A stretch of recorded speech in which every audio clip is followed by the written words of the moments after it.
Salve, salve, galera! Se liga, ó, a aula já vai começar. Já baixou o material? Clica no link aqui, ó, que é gratuito. Claro, não se esquece de se inscrever no canal e ative o sininho de notificações para você ter acesso a esse material importantíssimo.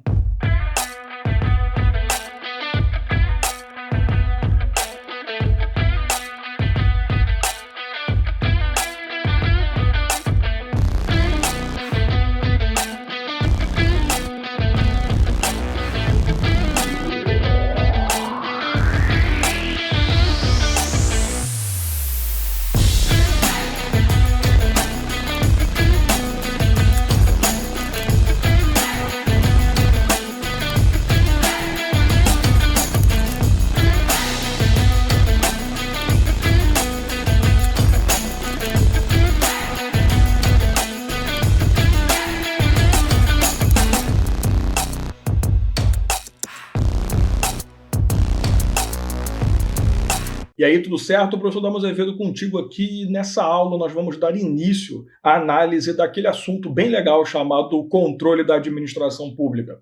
Vale a pena observar o seguinte, tá? Você está estudando aqui esse vídeo comigo, então você tem que dar uma importância para esse assunto.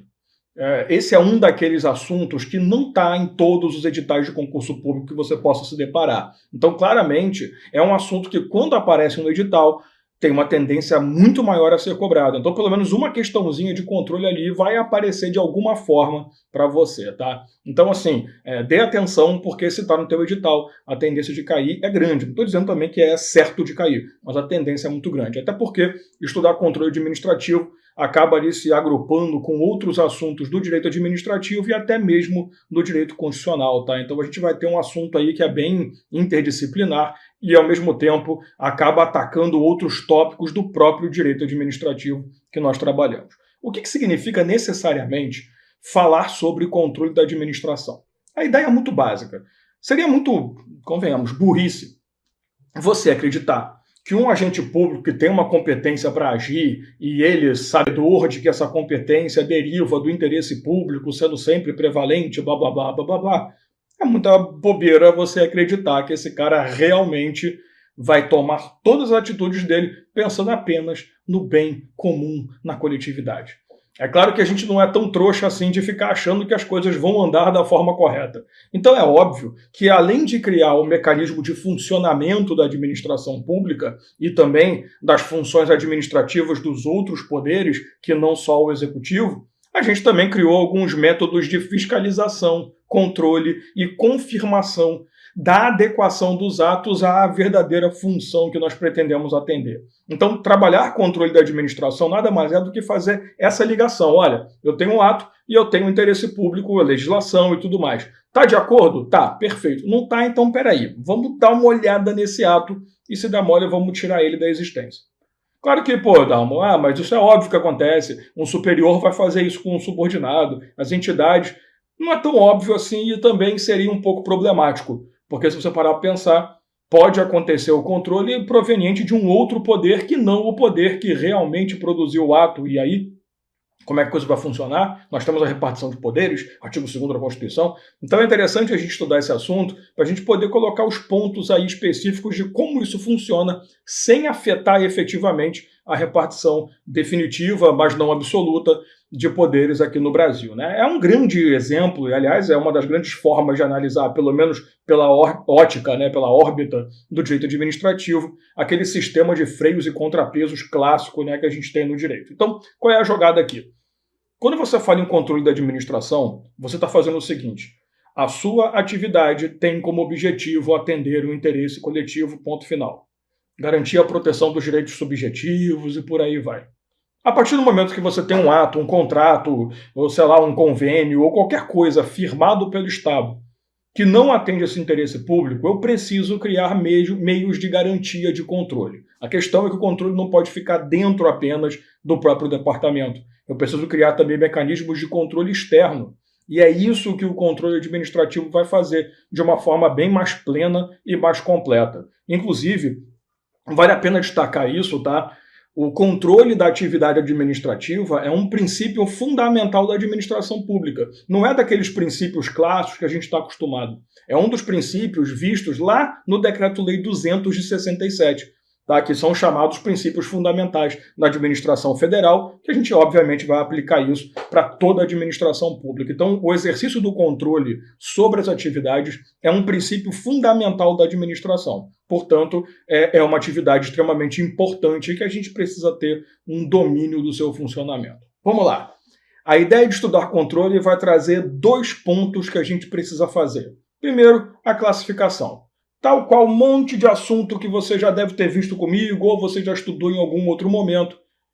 Controle da administração pública também tem diversas classificações, vai de acordo com o doutrinador, cada um escolhe o seu critério. E eu vou fazer aqui o que eu sempre tenho feito. Quando a gente se depara com uma situação em que há essa, digamos assim, insanidade doutrinária, em que cada um quer escrever de um jeito, quer usar um nome diferente, o que eu vou trazer para você é a consolidação dessas classificações. Então eu vou te mostrar a classificação definitiva, ou pelo menos aquela que serve para concurso público, que é o que nos interessa, e aí, no máximo que pode acontecer é você encontrar ali uma eventual mudança bem pequena do nome. Você vai entender, eu vou te mostrar como que isso pode aparecer, mas é bom que você entenda como que esse controle se dá. Tá? Então vamos logo para a tela e vamos começar a falar sobre isso nesse exato momento. É o seguinte, a partir do momento que você fala em classificação, nós temos que trabalhar alguns critérios, tá? E o que eu quero apontar para você aqui é exatamente esse ponto de critérios. Primeiro, você tem a classificação quanto ao órgão controlador, ou seja, classificação quanto ao órgão que está exercendo a atividade de controle efetivamente. E aqui, a classificação, que vai ser a base do nosso estudo, ela é bem simples.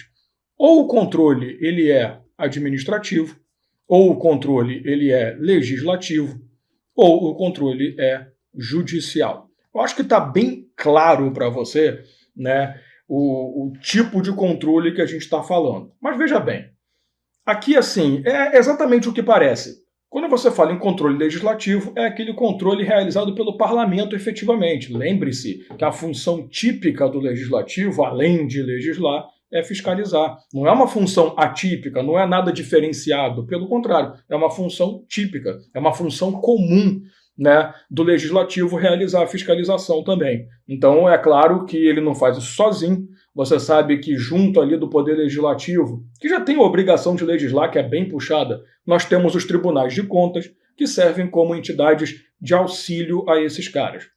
Então, quando você tem ali o exercício pelo Poder Legislativo de controle, e nós vamos ver vários exemplos, não se preocupe, você está tendo ali uma atividade de controle efetivamente exercido sob um outro poder ou sobre o mesmo poder. Não tem problema, tá? O normal do Legislativo agindo como controle legislativo é exercer em cima do Executivo principalmente, tá? Mas lembre-se que a ideia é fiscalizar as atividades. Tá? Quando você fala já no controle judicial, o controle judicial se dá por meio das ações constitucionalmente estabelecidas para a ação das pessoas em geral, dos interessados. Né? Então, quando você utiliza-se de ações, ação popular, mandato de segurança, ação civil pública, o que você está fazendo é buscando o judiciário e dizendo para ele, olha só, existe um ato, existe um contrato, existe uma atividade administrativa que está sendo produzida e que afronta os interesses da coletividade.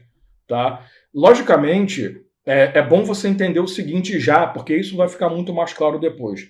Esse controle judicial ele só pode ser em relação à legalidade. Não se esqueça que a Constituição ela é bem objetiva, né? Ela diz para você que toda vez que tiver lesão ou ameaça a direito, o judiciário tem que participar. Então o judiciário, quando ele for realizar essa atividade de controle judicial, ou seja, receber um mecanismo de ação para poder analisar ali um determinado ato, uma ação administrativa, o judiciário ele vai fazer efetivamente um controle de legalidade, uma análise da comparação, né, daquela condição, daquela situação controlada, do ato controlado com o ordenamento jurídico específico. Tá? O controle judicial ele pode ser feito anteriormente ou posteriormente, não tem problema, porque não necessariamente eu preciso ter um ato que gere efetivamente um prejuízo. né? Lembre-se que, por exemplo, a gente tem ação popular, que visa anular um ato lesivo, mas nós também temos mandado de segurança, nós também temos ação civil pública, que pode tentar ali atacar um ato administrativo que ainda não produziu efeitos, mas que efetivamente pode vir a acontecer. Então, nada impede essa propositura, tá? E nós temos o próprio controle administrativo, que é o clássico, né? Que é o controle realizado dentro da mesma estrutura, não fica preso. Ah, é o controle realizado pelo Poder Executivo. Não, não é assim. O controle administrativo ele é feito dentro dos poderes, quando se fala na atuação administrativa. É que o Executivo tem como função típica a função administrativa, então é muito mais comum a gente fazer esse link. Só que o Judiciário ele também pode fazer o controle administrativo dos seus atos internos. Lembre-se que cada poder tem autonomia administrativa. Então nada impede que esse cara vá lá e exerça o controle administrativo. A ideia é que controle administrativo é algo dentro da mesma estrutura.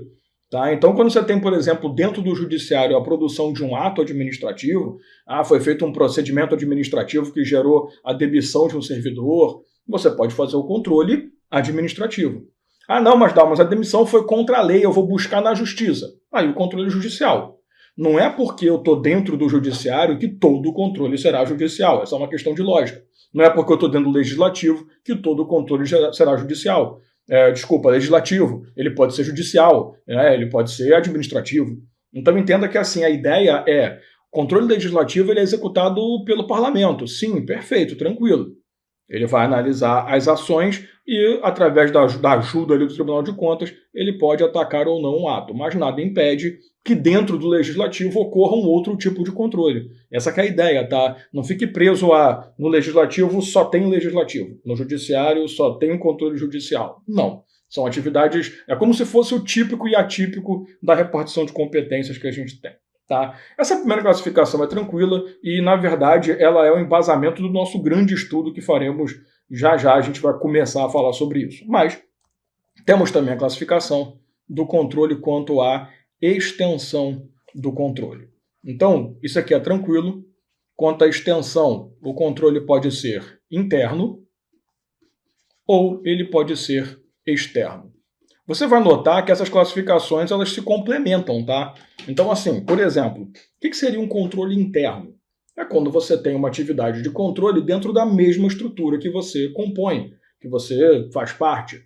Então, vamos voltar àquele exemplo que eu dei. Um servidor público dentro do judiciário, que sofreu uma demissão num processo administrativo e está querendo confrontar. A gente vai fazer um controle administrativo. Só que esse controle é o quê? É interno. Ele é interno porque é o judiciário realizando o controle dentro da sua própria estrutura. Então perceba que o judiciário pode fazer esse controle interno, mas também pode realizar um controle externo. Quando você tem um ato produzido pelo chefe do executivo e você entra com uma ação popular para anular aquele ato administrativo. Tranquilo. O que você está tendo é o chamado controle externo. Quando você tem um controle externo, a análise do ato controlado é feita por órgão ou entidade que não compõe a mesma estrutura em que você estava quando produziu o ato. Tá? Então, assim, para você identificar se o controle é interno ou externo, você tem que olhar de onde que o ato provém, né, para que eu possa atacá-lo. É uma estrutura do Poder Legislativo. Então, se é o próprio legislativo que está fazendo aquele controle, o controle está sendo interno. Agora, se é o legislativo fazendo o controle de um outro poder, aí você tem o chamado controle externo. Tá? Quando a gente for trabalhar cada um dos controles efetivamente, eu vou conseguir te mostrar mais exemplos e a gente consegue pontuar esses detalhes aí.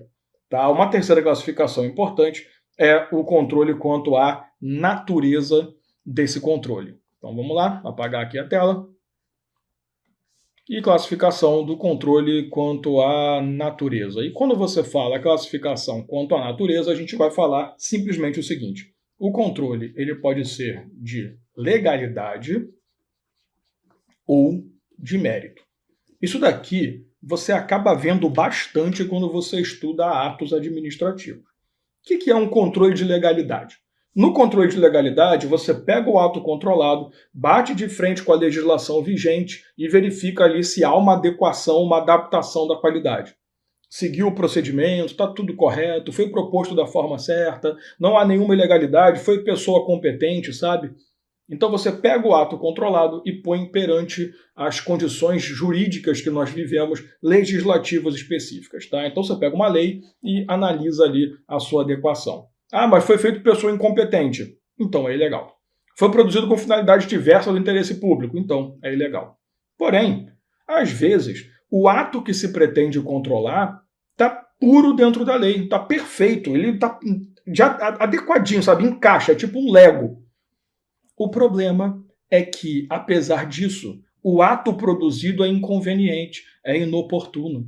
Imagina uma situação assim, por exemplo, uma administração pública municipal está sem recurso para investir na área de saúde, não tem dinheiro para investir na educação, está passando uma situação complicada. Aí chega no aniversário da cidade, contrata bandas conhecidíssimas do Brasil inteiro, Skank, Jota Quest, chama Roberto Carlos e gasta uma grana para fazer a festa de aniversário do município. Na boa, né? Não há nada ilegal nisso, sabe? Porque assim, apesar de tudo, o cara tá dentro da lei de responsabilidade fiscal. Ele só tá com a corda no pescoço. Agora, pode não ser ilegal, mas na boa, né? Vamos analisar a conveniência e oportuno. É conveniente, é oportuno fazer? Quando você faz essa análise, você tem o controle de mérito. O mérito é essa análise não legislativa, mas em relação a uma situação específica. Você vai parar e vai analisar o ordenamento em si, para ver se a conveniência e a oportunidade do ato realmente existem, né? Efetivamente ali existem, tá? Claro que o controle de legalidade, ele normalmente é feito por quem? Pelo judiciário. É o judiciário que vai bater ali a condição efetiva de, peraí, cara, tem alguma coisa errada.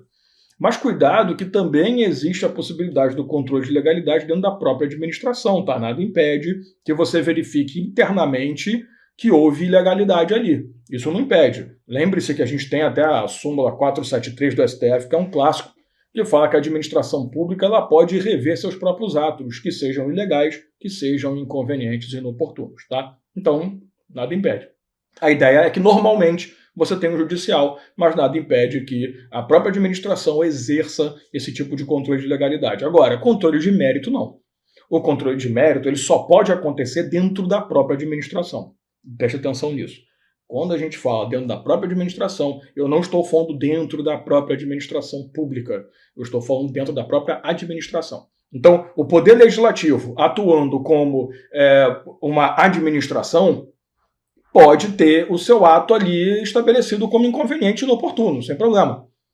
Imagina que um dia de sessão é cancelado sem motivo aparente, assim, não vamos fazer reunião amanhã não, vai todo mundo para casa dos seus parentes, vai todo mundo para o seu estado, pega aí, vamos distribuir dinheiro para todo mundo, vale passagem, vale minha avó, vai de qualquer coisa, gasta aí e fica à vontade. No momento em que nós estamos vivendo um aperto financeiro. E aí você vê a galera gastando dinheiro pra caramba aí por atos de liberação de verba. Claro que, apesar de não ser ilegal, aquilo se torna uma condição inconveniente e inoportuna. Então pode ser que a autoridade superior verifique que aquela liberação de verba está muito absurda, assim, apesar de legal, não tá legal, entendeu? Ela pode chegar e ela mesmo falar, não, vamos lá, tira isso, mérito. Vamos analisar o mérito, não vale a pena. Toma cuidado que, assim, é um clássico de prova você falar, o judiciário não faz controle de mérito, ponto final. Só que cuidado com essa frase, porque o judiciário faz controle de mérito. A questão é, o judiciário nunca vai fazer controle de mérito de um ato externo, mas ele pode fazer um controle de mérito interno. Quando o ato é produzido pelo próprio judiciário na sua função administrativa, ele pode fazer um controle de mérito. E quando você fala em mérito, você lembra o que lá do ato administrativo? Revogação. Quando você fala em controle de legalidade, você lembra de anulação. Quando você fala do controle de mérito, você lembra de revogação. Então, nada impede, isso é muito importante, que o judiciário revogue um ato por questão de mérito. Né? Lógico, você não vai revogar por questão de legalidade. Basta que o ato tenha sido produzido pelo próprio judiciário em uma função administrativa. Por isso que eu estou destacando tanto. O controle de mérito é feito pela própria administração. Não é o Estado em si como poder executivo, mas o Estado como qualquer poder que o componha, tá? É um detalhe que, assim, a gente chega num certo ponto do direito administrativo que a gente passa a entender o direito administrativo da forma meio errada, infelizmente. Que a gente passa a achar que o direito administrativo é o direito que estuda o poder executivo. Tudo bem que isso é uma realidade em 97% dos casos, mas não é só isso, tá? Então, por isso que eu estou fazendo tanta questão de destacar esses pequenos detalhes, tá? E nós temos também, além dessa questão do controle de mérito judicial, aliás, deixa eu falar uma coisa com você antes, tá? Por favor, antes que eu mude aqui. Quanto ao controle de legalidade, né, feito aí pela justiça normalmente, deixa eu destacar uma coisinha para você, depois a gente volta para a tela aqui. A ideia é a seguinte, nós temos uma característica interessante no Brasil. Não há uma obrigação de que você venha a exaurir completamente a esfera administrativa para que você possa vir a propor a ação judicial de controle de legalidade, tá? Então, assim, não é porque, mas como tem métodos internos de resolução, então vamos fazer o seguinte, vamos lá para o judiciário depois, vamos primeiro resolver internamente, exaure todas as esferas, vai subir no que tiver que subir. A nossa 9784 até traz ali, né, 3 instâncias no máximo, tal, vamos recorrer, vamos usar... Não é esse foco que você tem que ter. A ideia é de você perceber o seguinte, de regra, você pode entrar nas duas esferas ao mesmo tempo. Nada impede que você tente uma invalidação, né, uma anulação no âmbito administrativo e ao mesmo tempo no âmbito judicial. Nada impede.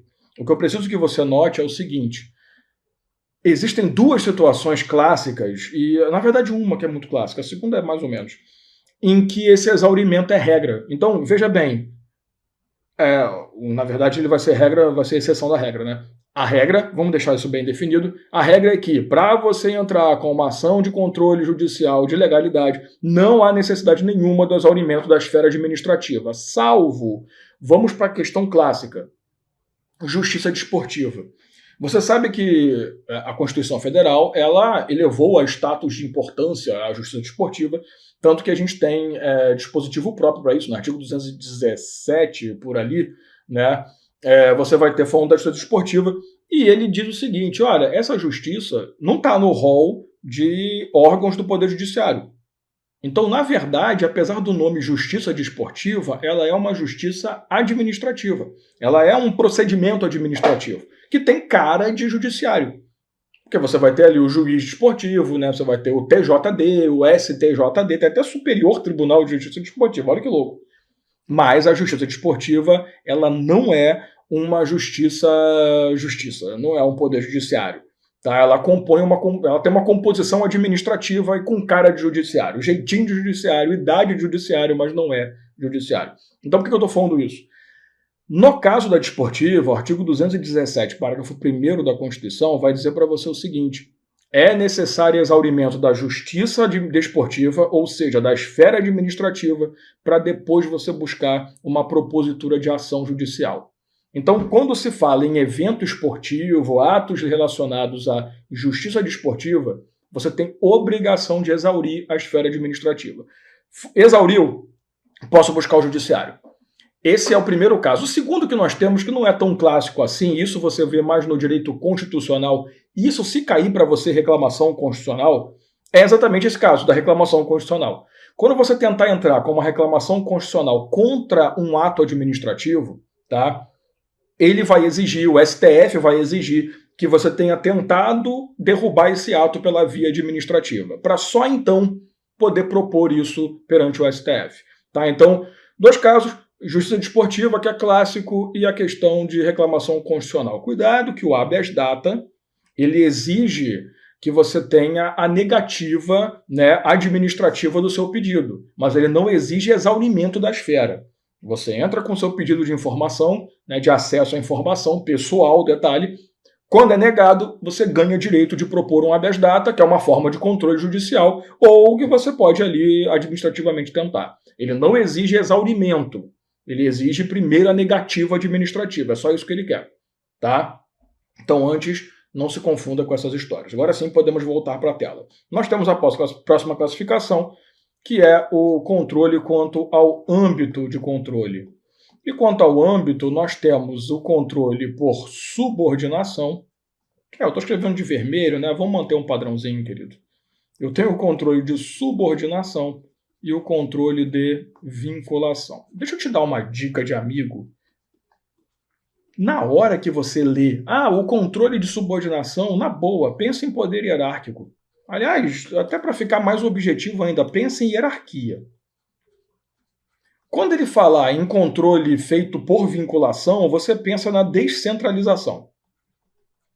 Porque, veja bem, quando você fala em controle por subordinação, a primeira coisa que vem à sua cabeça é a hierarquia, né? Porque quando você tem um subordinado, você tem um escalonamento de cargos e funções dentro da estrutura. Então, obviamente, esse controle por subordinação é um controle exercido com esse pensamento. Existe uma autoridade superior que vai controlar, né, vai ali exercer a fiscalização e o controle sobre os atos dos subordinados. Ponto final. Então pode acontecer do superior sustar um ato produzido por um subordinado, por encontrar ali ilegalidade ou por uma condição de mérito, não tem problema nenhum. Então isso é o controle por subordinação. Agora, você tem que lembrar, quando você começou a estudar lá a organização administrativa, que você aprendeu a descentralização, a administração direta, criando ou autorizando, né, criando por autorização legislativa os entes da administração indireta, você aprendeu o quê? Não existe hierarquia entre esses caras, mas existe vinculação. Então, esse controle exercido por exemplo, ministro, em relação a um órgão, uma entidade ligada à pasta ministerial, é o que a gente chama de controle por vinculação. Então, quando você não tem a hierarquia, mas você tem a possibilidade de interferir na atividade, você tem o controle por vinculação. Isso é muito comum, né? Eu sempre gosto de dar como exemplo a União quando institui o INSS. Você não tem subordinação ali, né? O INSS não está subordinado à União. Ele está ligado a uma pasta ministerial, mas ele não tem subordinação nenhuma. Ele vai ter autonomia de ação. Até porque é uma autarquia, vai depender ali de uma autonomia de ação, né, de especialização e tal. Aí você pensa, e se o INSS começar a abrir conta bancária? Ele não está agindo contra a finalidade dele? Então sim, vai ter uma interferência. Mediante uma ação ou ministerial ou até da própria União, nós vamos interferir nessa situação e falar, peraí, tem alguma coisa errada. Vamos ver a ANAC? ANAC, Agência Nacional de Aviação Civil. Beleza, o cara tem que tomar conta do interesse público e ali conseguir equilibrar com o interesse das empresas, né, dos privados que prestam o serviço de transporte aéreo. Quando você começa a perceber que isso, inclusive, é a base da chamada teoria da captura, né? Quando você começa a perceber que a agência reguladora está trazendo mais benefício em suas decisões para o privado do que para o público, ou seja, a entidade está sendo capturada pelo interesse privado, por isso essa teoria que ganhou tanta força nos últimos anos, você percebe que tem alguma coisa errada. Então, o ministério ao qual aquela agência está ligada, ele vai chamar a entidade e vai falar, bonitão, peraí, tem alguma coisa errada, vamos corrigir aí, vamos voltar para os trilhos. Senão, a gente vai se ver aí na pancada, eu vou acabar extinguindo você. Então, quando se falar em controle por vinculação, pense nisso. Cara, não é difícil. INSS e, sei lá, os seus postos de atendimento. Há subordinação? Mas não tenha dúvida. Você tem a desconcentração, né? Órgãos que não têm personalidade, não tem nada. Tem uma subordinação. É o chefe mandando nos pequenos. Vai aparecer na tua prova o quê? Uma posição de superior com subordinado. Agora, quando fala em órgãos distintos, entidades distintas que não possuem uma relação direta, mas existe no máximo uma vinculação por atividade, aí sim você tem o controle por vinculação. Tá? Então, na boa, na hora da prova, pensa em hierarquia ou poder hierárquico e pense na vinculação especificamente na questão de descentralização. Tá? Nós temos também o controle, a classificação do controle quanto ao momento. Tá? E quando você fala quanto ao momento, você tem o controle anterior, ou o controle antes, que é bem feio, mas tudo bem, deixa eu colocar aqui, desculpa, os negocinhos, agora sim, cor vermelha. O controle anterior, a priori, o controle ao mesmo tempo, concomitante, e o controle posterior, ou a posteriori. Como você sabe, eu não gosto de ficar usando essas palavrinhas, só quando cai em prova. Isso aqui é fácil. O que é o controle anterior, ou o controle a priori? O ato ainda não produziu efeito. Ele está sendo produzido, mas ele ainda não produziu efeito. Você vai lá e controla o ato antes. Você tenta assustar, anular, tenta revogar o ato antes que ele produza algo. Você sabe que esse ato vai ser prejudicial. Vamos tentar derrubar antes de que ele realmente tenha uma autorização que foi concedida, por exemplo, para uso de um bem público na semana que vem. E você sabe que essa autorização é ilegal, é indevida. não produziu efeito ainda, ela só concedeu uma autorização que ainda não foi usada. Então você vai e derruba logo. Tá? Agora, o que é o concomitante? Aliás, vamos matar o outro, né? O que é o posterior? O ato foi produzido, já produziu efeitos, que é o normal de uma ação popular, que é o normal, que não que seja o único, de uma ação civil pública. Agora, imagina o seguinte, o ato está sendo produzido, ele está em produção, é aquele ato que ele se prolonga no tempo. Você pode fiscalizar? Claro que pode. O exemplo clássico é o contrato administrativo. Enquanto o contrato está sendo executado, a administração, por outro lado, está fiscalizando. A autoridade responsável pelo procedimento licitatório tem obrigação de fiscalizar a execução, para garantir que a execução está de acordo com o contrato firmado. Então esse é o chamado controle concomitante. Eles andam lado a lado. E por fim, e não menos importante, tá, é o último que nós temos quanto à iniciativa, né, que é, na boa, isso aqui também é meio que um clássico que você estuda em diversos momentos do direito administrativo e até mesmo do direito constitucional, né? Porque você sabe que o controle ele pode ser de ofício ou ele pode ser a pedido. Alguns gostam de chamar de controle provocado, tá? O que é o controle de ofício? É aquele que é exercido pela autoridade diretamente, sem precisar que alguém venha provocar ou que um interessado venha se apresentar para ser representado, sabe? Não há necessidade. A própria autoridade, ela identifica ali uma irregularidade e ela tem competência para iniciar o procedimento de controle. Então, se você é um superior, vê o teu subordinado, por exemplo, cometendo ali uma irregularidade, uma infração administrativa, tu vai esperar alguém denunciar? Não, você mesmo já instaura o procedimento administrativo disciplinar que pode resultar aí na penalidade dele. Então, isso é atuação de ofício. A administração pública, aliás, o controle administrativo, ele pode ser de ofício ou pode ser também mediante uma provocação, a pedido. Agora, quando você fala no controle judicial, né, aí não tem fuga, né? O controle judicial de legalidade, aquele mais pesado, ele só acontece, já que o Poder Judiciário tem essa característica, por provocação. Lembre-se do princípio da inércia do Poder Judiciário ou da tutela jurisdicional. O Judiciário fica lá, braço cruzado, esperando. Dormindo. Opa, precisa de alguma coisa? Ah, precisa, então tá. Aí ele vai agir. Se você não provocar, se você não tem filha da mãe acorda, ele não vai fazer nada. Tá, então é isso. O controle de ofício, a autoridade faz por conta própria. Controle provocado, a autoridade faz porque ela foi procurada. Faça esse sabe, claro que não é um negócio que você vai fazer agora, mas faça esse exercício de tentar misturar as classificações. É muito fácil, né? Se você parar para pensar, vamos dar um exemplo rápido e bobo para a gente finalizar aqui. Imagina que você foi demitido e entrou com uma ação para anular essa demissão. Você está tendo um controle externo, é um controle judicial, analisando legalidade. Está percebendo como é que a gente vai indo? E que só se deu mediante provocação. É subordinado? Não, não há uma subordinação. Então é um controle por vinculação, né? Porque as entidades podem realizar isso.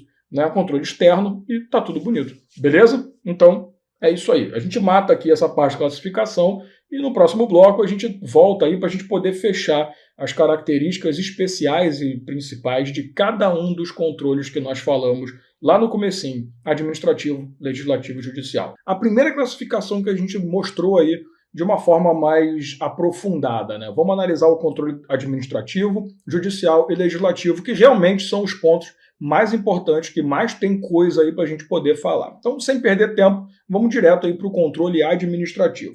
Quando você fala em controle administrativo, necessariamente, você está falando na atuação da administração pública sobre seus próprios atos, né? Ou também dentro de alguns dos poderes da administração sobre seus próprios atos, que tem 3 objetivos clássicos. O controle administrativo ele pode servir para confirmação, ele pode servir para correção ou ele pode servir para alteração de um determinado ato administrativo, um ato controlado. Vamos ver esses 3 aí. Primeira coisa, quando você fala que o controle administrativo se dá para uma confirmação, isso acontece sempre que você tem um ato que é produzido e que é contestado pela outra parte. Então, essa é uma forma de controle inicial que nós temos. Imagina que foi aplicada uma multa contra você, e se você lembra lá no ato administrativo, né, ela tem a presunção de legitimidade, logo inverte-se o ônus da prova. O problema de provar é de quem recebeu ali a multa de que há alguma coisa errada. Então você vai buscar essa satisfação. Não, peraí, esse ato aqui foi produzido sob um fato inexistente, por pessoa incompetente. Quando a administração recebe esse seu pedido, ela está analisando ali se realmente houve ilegalidade, inconveniência, inoportunidade. Se ela disser que está tudo certo, tudo nos conformes, o que ela vai fazer? Ela vai confirmar o ato. Então, o controle ele pode gerar confirmação de um ato quando este for questionado, for confrontado por outra pessoa. Essa atuação de controle também pode servir para alterar um contrato. Um ato, aliás, né? O que seria uma alteração de ato? Imagina o seguinte, você tem um ato administrativo produzido, só que você não necessariamente precisa desfazê-lo. Você identifica ali uma inconveniência, uma inoportunidade, ou até mesmo alguma ilegalidade, mas que não necessariamente precisa atingir o ato todo. Você pode fazer uma alteração apenas de uma parte ou outra. Um exemplo, um ato administrativo que vem determinar ali uma alteração de horário e local de funcionamento de uma secretaria. Aí você fala, pô, vem cá, o local tudo bem, mas o horário vamos manter, né? Não tem problema a gente manter o horário que estava antes. Então você altera o ato, mantendo o horário de trabalho, mas alterando apenas o local onde aquela secretaria passará a atuar, percebe? E quando você fala no controle que pode gerar aí a correção se dá sempre que você tem a produção de um novo ato que tem por efeito alterar, né, e aí a gente vai usar até a palavra melhor, corrigir o erro do efeito anterior. Isso é muito comum quando você tem uma revogação, por exemplo. Você conquistou uma autorização, essa autorização foi identificada como concedida erradamente e ela é revogada. Não falei ilicitamente, eu estou falando que foi erradamente, por algum motivo. Pode ser ilícito também, tá? Não tem problema, a gente anula, mas isso é só um exemplo que eu estou te dando. Então, o controle administrativo tem 3 objetivos clássicos. Confirma, altera ou corrige. A questão é que assim, o controle administrativo ele acontece por força do poder, né, que nós temos, do princípio, aliás, de autotutela. Se você lembrar lá da clássica súmula 473 do STF, a administração pública ela pode refazer avaliações, né, ou reanalisar os seus atos de forma plena e sem problema de atuação. A ideia é que a partir do momento que você tem esse poder de autotutela nas mãos, a administração pública ela passa a ter um trabalho extremamente pesado. A questão é que assim, se eu digo para você que você pode rever atos, eu preciso criar meios, mecanismos, instrumentos de reanálise ou de revisão de ato. E é exatamente aí que entra o grande estudo que temos que fazer sobre controle administrativo. Vamos para a tela. A ideia é que o controle administrativo ele sempre se dará mediante uma coisinha que nós vamos chamar agora, de forma mais ampla, de recurso administrativo. Na realidade, qualquer forma, entenda isso, qualquer forma de procura da administração pública para que ela venha a confirmar, alterar ou corrigir um ato, não me importa, qualquer forma que você se utilize para buscar a administração, você estará realizando um recurso administrativo, tá? Esse termo recurso administrativo, ele tem dupla função. Ele direciona uma atividade e, ao mesmo tempo, ele serve como um gênero que detém algumas espécies, tá? Eu vou te mostrar isso para ficar bem claro, mas entenda, toda vez que você busca a administração para revisar um ato, para reanalisar um ato, para confrontar um ato, você está pedindo ali que um recurso administrativo seja produzido. Só que esse recurso, ele pode seguir 2 vias de caminho. O recurso administrativo, ele pode seguir a via interna, que nós vamos chamar de recurso hierárquico próprio. E aqui eu tenho um problema com essa nomenclatura que eu acho horrível, mal feita, e pode atrapalhar muito na hora da sua prova, mas infelizmente é a nomenclatura que prevalece. Agora, existe a possibilidade de você propor ali um recurso e esse recurso seguir por um endereçamento externo, e nós vamos chamar de recurso hierárquico impróprio. Eu tenho muito problema com isso aqui. Deixa eu te mostrar um exemplo para ficar bem claro. Imagina o seguinte, você tem lá a União, você tem o INSS, tá? Vamos dizer que você fez ali, entrou com um jeito de petição, né? Você fez um pedido ao INSS, sei lá, de concessão de aposentadoria. Esse pedido foi negado.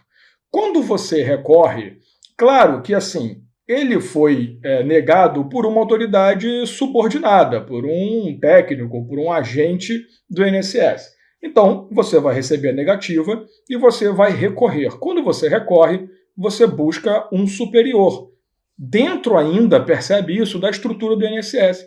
Isso é o que a gente chama de recurso hierárquico próprio, porque a gente está na hierarquia. Porém, pode ser que, caso você tenha o seu pedido de recurso também negado no superior e não tem mais ninguém para procurar aqui dentro, você consiga propor um recurso diretamente contra a entidade maior, aquela que existe a vinculação. E por conta dessa vinculação, nós chamamos de recurso hierárquico impróprio. Percebe? Ele saiu da estrutura que você estava e foi para uma via externa recursal. Por que eu tenho problema com isso? Porque, cara, não tem hierarquia. Mas o pessoal resolveu chamar de recurso hierárquico impróprio. Eu não sou ninguém no ordenamento jurídico brasileiro, logo minha opinião e nada tem o mesmo efeito. Mas é claro que isso é para atrapalhar. Né? Na hora da prova, dá para confundir. Porque quando você vê recurso hierárquico, você pensa em hierarquia. Se eu propuser um recurso e for para o superior imediato, é hierárquico próprio. Se for para o outro superior, é impróprio. É muito mais lógico isso, mas não. Se você está propondo recursos dentro da mesma estrutura, e lembre-se, né, a Lei 9784 de 99, ela diz ali que são até 3 instâncias administrativas, então se você propuser na primeira, na segunda, na terceira, dentro da mesma estrutura, são 2 recursos hierárquicos próprios.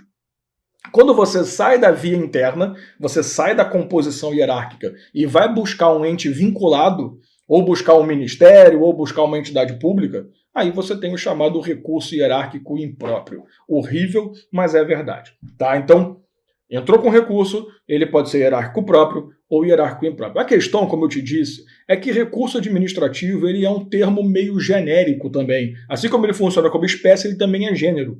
Porque nós temos algumas nomenclaturas específicas. Claro que, independente da nomenclatura que a gente usar, é um recurso administrativo. Porém, existem alguns nomes, e aí eu queria te mostrar quais são esses casos aqui. Vamos lá, deixa eu te mostrar com calma. Recurso administrativo, ele pode ser apresentado através de 4 nomes diferentes. O primeiro de todos é o que nós chamamos carinhosamente de representação.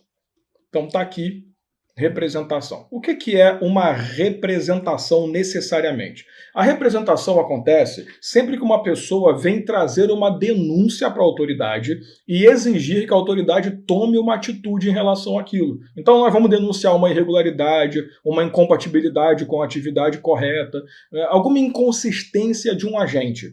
Então você apresenta uma representação. Olha, estou representando contra, eu estou denunciando aquela pessoa e eu quero que seja instaurado um procedimento interno de avaliação. É um recurso administrativo, porém possui nomenclatura própria, tá? Então, mesmo que, assim, a ideia é que quando cai em concurso, ele vai trazer o tipo de nome correto que você tem. Todos eles são recursos, mas cada um tem um nome correto, tá? Então, essa é a representação. A segunda modalidade que nós temos chama-se reclamação. O que necessariamente vem a ser essa tal dessa reclamação? Enquanto na representação, o que você está buscando é que seja instaurado um procedimento para apuração de uma infração que você apontou, você denunciou.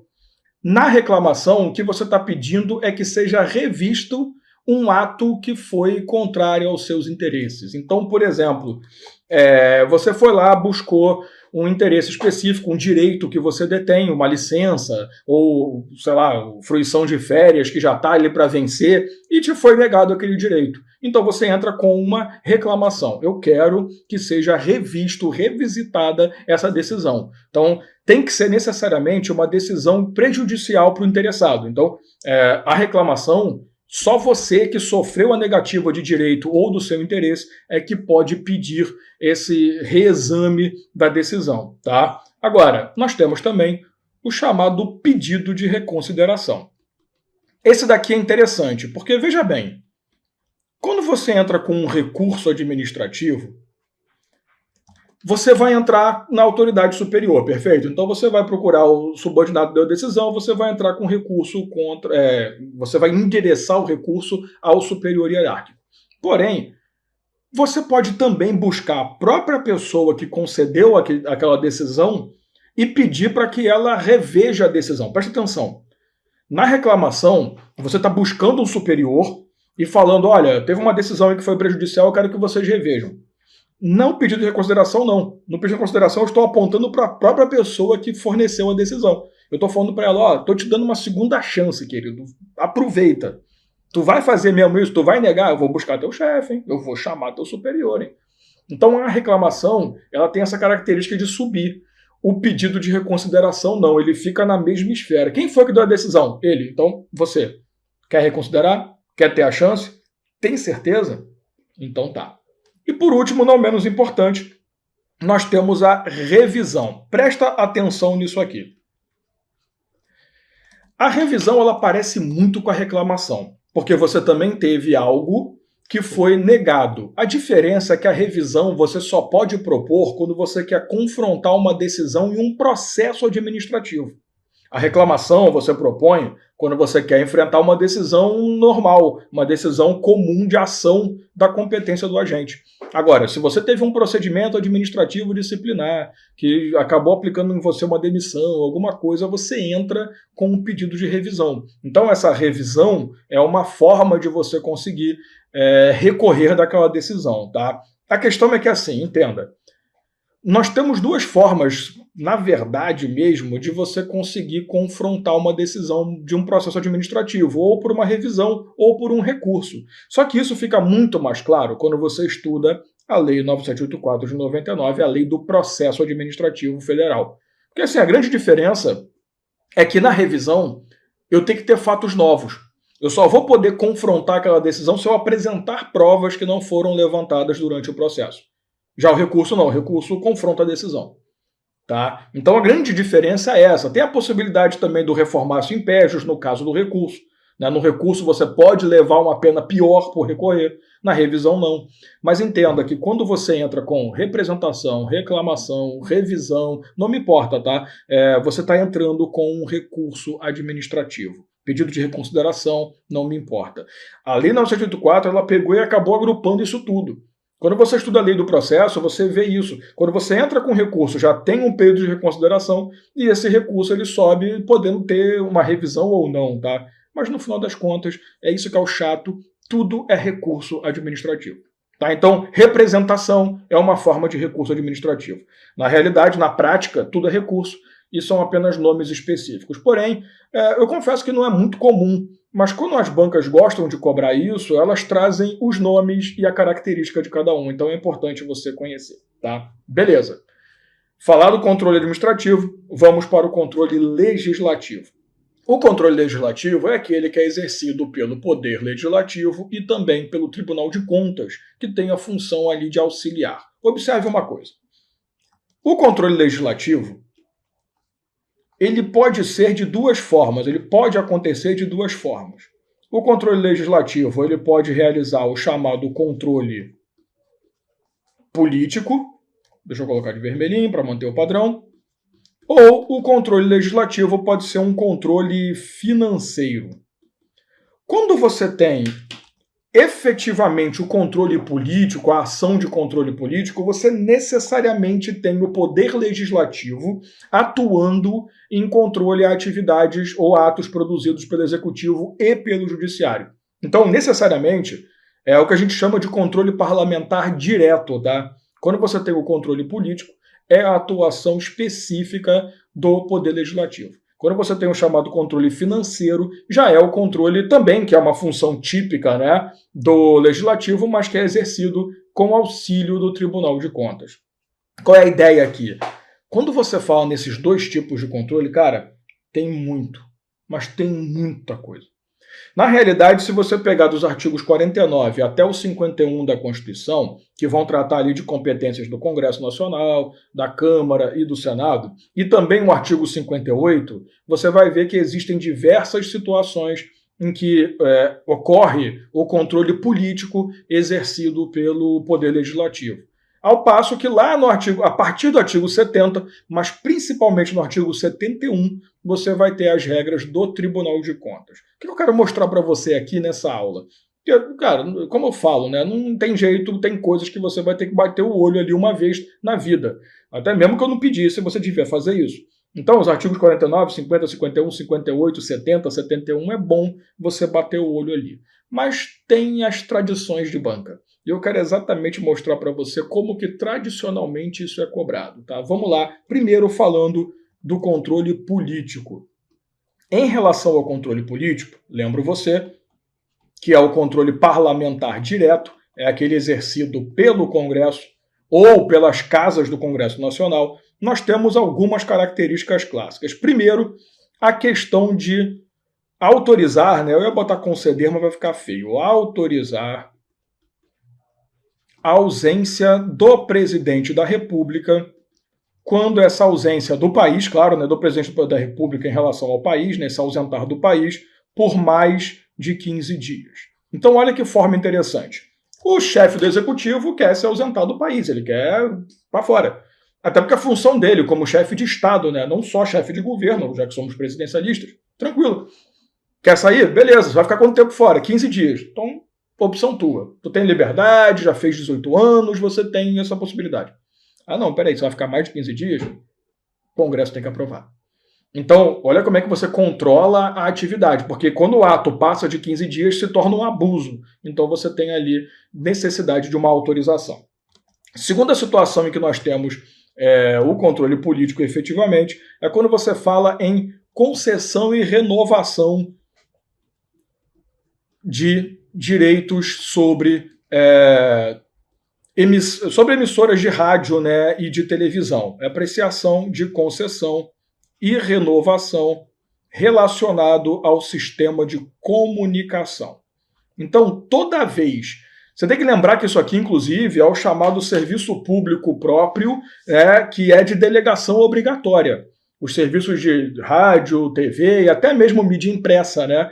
Quando você tiver serviço de comunicação, quando for realizar ali a concessão, que é obrigatória, mediante um procedimento licitatório, a concessão tem que ser avaliada pelo Congresso Nacional. E além dessa avaliação que é feita na concessão, se for renovar a concessão, também tem que passar por um controle. Então, para você ver a importância que nós damos, por isso que lá em serviços públicos você estuda essa classificação muito própria, a importância que nós damos para a questão de concessão de comunicação no Brasil, né, de serviços de comunicação no Brasil. Tá? A terceira coisa para te falar, que é importante a gente levar para a prova, a convocação de ministros. Convocar ministros ou autoridades que tenham ligação com o presidente da República para depoimento. Você vê que, assim, nos últimos anos, né, desde que a gente começou com essa insanidade mental de briga política para lá e para cá, que não sei o que, eu sou não sei o que lá, coxinha, retardado, maconheiro, doido, fumante. Quando começou essa palhaçada, principalmente, a gente passou a ter essa palhaçada acontecendo, inclusive, no Congresso.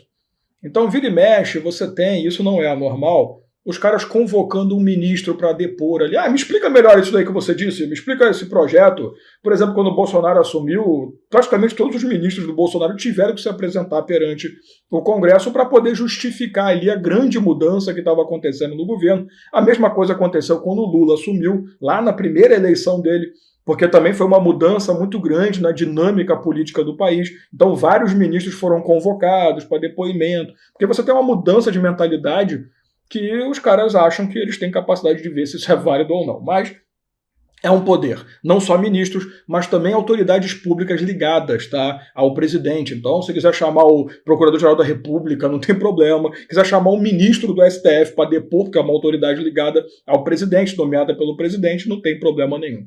Tá? Então, é uma forma também de controle. Você tem ali, peraí, vocês estão ligados ao chefe do executivo, vamos garantir que vocês não estão desviando aí os interesses, né? Outra forma de ação também, isso aqui é muito importante, sustação de ato normativo. A possibilidade de, mediante controle político, a sustação de atos normativos. Você tem que lembrar que ato normativo para nós decorre de duas situações. Aliás, para nós, direito administrativo, uma, né? Para constitucional, outra. No direito administrativo, poder regulamentar, né? Ou, se você quiser ir mais especificamente pelo gênero, o poder normativo. Então, quando o chefe do executivo, através de um decreto, né, regulamenta através de um decreto regulamentar, ele vem a produzir um ato normativo. Se ele produzir esse ato normativo fora dos parâmetros do poder regulamentar, inovando no ordenamento, sem ser aquelas condições do artigo 84, inciso 6º da Constituição Federal, então substituindo lei, não pode. Então, cabe ao Congresso sustar esse ato administrativo normativo. E também, quando se fala em ato normativo derivado da lei delegada. Por mais que ninguém mais lembre que existe, né, porque ninguém mais usa, depois que descobriram medida provisória, ninguém mais falou disso. A lei delegada é aquela lei que o chefe do executivo pede autorização para o legislativo para que ele venha legislar. Diferente da MP, que tem que ser convertida em lei, a lei delegada já é uma lei, né, que ele vai produzir. Só que aí, quando o legislativo permite o chefe do executivo utilizar-se da lei delegada, ele estabelece limites. E é ali que eu posso sustar o ato se ele produzir um ato normativo fora dos limites estabelecidos na delegação. E por último, de importante aqui, pelo menos no controle político, os poderes que você concede a comissões parlamentares de inquérito. Porque você sabe que a comissão parlamentar de inquérito tem, inclusive, poder de investigação, né? Então, ó que forma de controle absurdo que nós temos, que é o poder legislativo agindo como uma entidade de fiscalização e investigação até mesmo. Então, é um negócio bem puxado. Por outro lado, não é só de controle político, nós também temos o controle financeiro. E esse controle, na verdade, assim, o nome é controle financeiro, mas é financeiro, contábil, estatístico, qualquer coisa que o artigo 70 fale para você. Vamos lá. Quando você fala em controle financeiro, tá? Aí é orçamentário, fiscal, não estou nem aí. Quando você fala em controle financeiro, você tem que lembrar que é o controle normalmente exercido pelo Tribunal de Contas, né? Não que ele faça sozinho, o Tribunal de Contas ele auxilia. Nunca se esqueça que ele não vai agir por conta própria. Mas o Tribunal de Contas ele tem suas competências de controle. E você vai encontrar boa parte delas, aliás, tudo de importante, no artigo 71. Primeira coisa, cabe ao Tribunal de Contas julgar contas das autoridades públicas. Presta atenção que isso aqui é um clássico de prova. Cabe ao Tribunal de Contas apreciar as contas, presta atenção, do presidente da República. Então, olha como é que funciona. Se for qualquer autoridade pública que estiver... Deixa eu botar aqui na minha tela, que senão eu não me vejo, eu não sei se está tudo certinho aqui. Qualquer autoridade pública que estiver prestando contas, quem vai apreciar, ou seja, julgar, apreciar não, né? Julgar, analisar, dar ali, não, tá tudo certo, bonitinho, é o Tribunal de Contas, exceto o presidente da República. No caso do presidente da República, o Tribunal de Contas só produz um parecer, ele aprecia a conta, ele vai olhar a conta e vai falar, na minha opinião tá tudo certo. Mas é o Senado que vai dar a parte final, o Congresso que vai dar a posição final. Então, compete ao Congresso, né? Não só ao Senado, ao Congresso, julgar as contas do presidente depois da apreciação feita pelo Tribunal de Contas, tá? Segunda coisa, né? Você vê que eu coloquei em 2 pontos, mas é uma coisa só, né? A possibilidade de aplicação de multa. Então, pode o Tribunal de Contas aplicar multa toda vez que uma autoridade responsável ela realiza uma despesa irregularmente ou comete alguma ilegalidade financeira. Essa multa ela é título extrajudicial. Então, assim, cuidado, o Tribunal de Contas pode aplicar a multa, mas ele não pode executar a multa contra a pessoa. Só quem pode executar aí é o advogado-geral da União, a pessoa, né, o advogado da entidade. Então eu posso aplicar multa, mas eu não posso executar, porque isso aqui, de novo, é um título extrajudicial. Pode também declarar inconstitucionalidade de lei. Sim, isso não é tão estranho. Porque aqui, na verdade, eu estou declarando como controle difuso, tá? E não declarando de forma definitiva. É aquela questão do controle incidental. Você não está analisando se a lei é inconstitucional ou não. Você está dizendo que naquele caso específico, incidentalmente, foi levantada a questão, aventada a questão de inconstitucionalidade. Tá? E por último, não menos importante, atenção para isso aqui também, a sustação de atos e licitação. Sustação de atos. Perceba que o Congresso susta ato normativo. Aqui o Tribunal de Contas pode sustar qualquer tipo de ato e procedimento licitatório. Tá faltando alguma coisa? Tá. Vou botar até aqui embaixo fora. Contratos administrativos. Não cabe ao Tribunal de Contas sustar contratos. Isso é a função das entidades legislativas. Agora, presta atenção. Um ato administrativo é sustado pelo Tribunal de Contas. Um procedimento licitatório, até porque o TCU enche o saco, por exemplo, em relação à lei de licitações, é o Tribunal de Contas que vai sustar. Quando se fala em contrato administrativo, de regra é o Congresso. Porém, o Congresso tem um prazo. Se ele ultrapassar esse prazo, que é de 90 dias de regra, se ele ultrapassar esse prazo, aí o Tribunal de Contas pode sustar contrato administrativo que estiver irregular e ilícito. Então, cuidado. Ele susta ato, ele susta licitação, mas ele não pode sustar de primeira atenção um contrato. Ele só vai sustar contrato subsidiariamente, ou seja, se efetivamente o próprio Congresso não tiver feito essa função. Tá? E aí, para a gente poder matar o assunto de vez, vamos falar sobre o controle judicial. O controle judicial, na verdade, não tem muita coisa para a gente falar, porque o controle judicial é aquele que você estuda lá na Constituição Federal, em que você vai falar dos remédios constitucionais, né? Só que eu queria destacar para você o seguinte. Existem dois sistemas de controle judicial que nós temos no mundo. O sistema do contencioso administrativo. Isso aqui as bancas adoram colocar porque o nome é bonito, né? Ou o sistema da unidade de jurisdição. O que seria o sistema do contencioso administrativo? O sistema do contencioso, também conhecido como sistema francês, tá? É um sistema em que nós teríamos, né, o Brasil não adota, duas composições judiciárias. O poder judiciário e o poder judiciário administrativo. É como se o processo administrativo fosse um procedimento judicial também, sabe?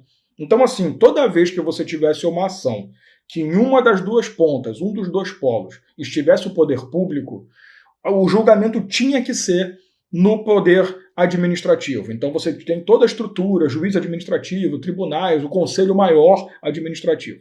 Qualquer outra ação que não tenha o poder público, o judiciário resolve. Então você tem ali dois poderes andando juntos. No Brasil, nós não adotamos esse sistema, nós adotamos o clássico que a gente já falou, né? A gente já tem visto isso, sistema da unidade de jurisdição, ou unicidade, né? Até eu me enrolo com o nome, unicidade ou unidade de jurisdição. Que é o quê? Nós temos um poder judiciário só. Não me importa se o poder público está na ponta ou não, nós temos apenas um judiciário formado ali por juízes, desembargadores, ministros, tudo bonitinho, e o julgamento vai ser ali. No máximo que a gente tem que ver é se a justiça vai ser a comum, estadual, se vai ser a comum, federal, não me importa. Mas nós temos a justiça comum como grande marca. Então, no Brasil, nós aderimos ao sistema clássico da unidade de jurisdição, inclusive lembrando que a lei não pode afastar o judiciário de análise de nenhuma lesão. Lembrando que o judiciário ele só vai fazer o controle judicial, né, de legalidade. Não existe controle judicial de mérito. O que existe é o controle administrativo de mérito feito pelo Poder Judiciário quando na função administrativa. Então, assim, quanto ao controle judicial, não tem muita coisa para falar, porque você, quando estuda o direito constitucional, você acaba aprofundando as características ali do mandato de segurança, habeas corpus, habeas data, e aquilo ali que é importante. Só uma vírgula rápida. A súmula 333 do STJ, ela trouxe uma realidade legal para a gente. Cabe mandado de segurança contra ato de empresa estatal que presta serviço público. Na súmula fala sobre licitação, mas a gente entende isso de uma forma mais ampla, tá? Então, quando você tem a questão dessa súmula dizendo que quando você tem uma empresa estatal que presta serviço público, cabe mandado de segurança contra seus atos. Eu só não posso propor mandado de segurança contra um ato para fazer esse controle judicial se for de uma atividade, de uma exploradora de atividade econômica. Que aí eu não tenho o mandado de segurança contra um ato administrativo. Eu teria que ter um ato específico para a ação, né? Eu tenho um ato da administração ali sendo produzido. Na verdade, mais do que nunca, um ato privado. Aí você tem instrumentos do direito privado para fazer isso, tá? Observação interessante também, só para a gente poder finalizar. Essa questão do Tribunal de Contas fazendo controle de constitucionalidade é muito criticada pelos atuais ministros do STF. Só que não é por isso que a ideia mudou. Porque existe uma própria súmula do STF que diz que o Tribunal de Contas pode declarar inconstitucional de forma incidental. É uma declaração que só tem validade para aquele processo, não é uma declaração definitiva. Mas tem ministros mais novos, inclusive, que vivem criticando. Não, o Tribunal de Contas não pode e tal, mas crítica por crítica é uma súmula bem estampada e cai nas provas normalmente. Tá? Também conhecida como a Lei do Processo Administrativo Federal e que traz regras ali também referentes a atos administrativos. É claro que o nosso foco ao estudar essa legislação é tratar a parte processual, tá? Porque quando você fala ali na parte de ato administrativo, algumas regências, por exemplo, delegação, avocação, isso você acaba estudando no momento em que você analisa o ato administrativo em si. Então o nosso foco aqui será necessariamente a parte processual, que na boa é a grande função da lei, né? Ela foi desenvolvida para isso, ela foi criada, ela foi normatizada, né? Ela foi produzida para poder estabelecer ali o procedimento administrativo de uma forma completa e eficiente. O que eu quero dizer para você rapidamente antes da gente iniciar essa aula? Eu vou te pedir carinhosamente que nessa aula aqui, nesses blocos referentes a essa lei, você esteja com o material complementar que eu produzi para você. Por quê? Eu sou um cara que tem uns defeitos mentais muito sérios. E normalmente quando eu trabalho, seja legislação, seja uma aula mais doutrina, eu não sou muito de ficar lendo lei, não. Eu não sou muito de ficar jogando artigo. Se estiver assistindo aulas comigo já há mais tempo, deve ter percebido.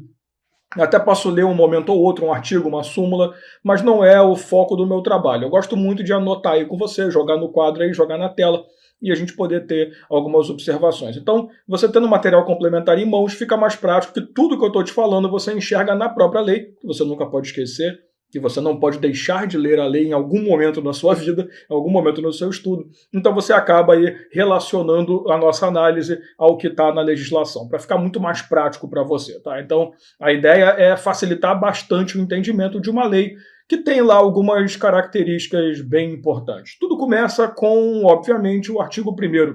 E o artigo 1º dessa lei, ele vai tratar para você da abrangência da Lei 9784.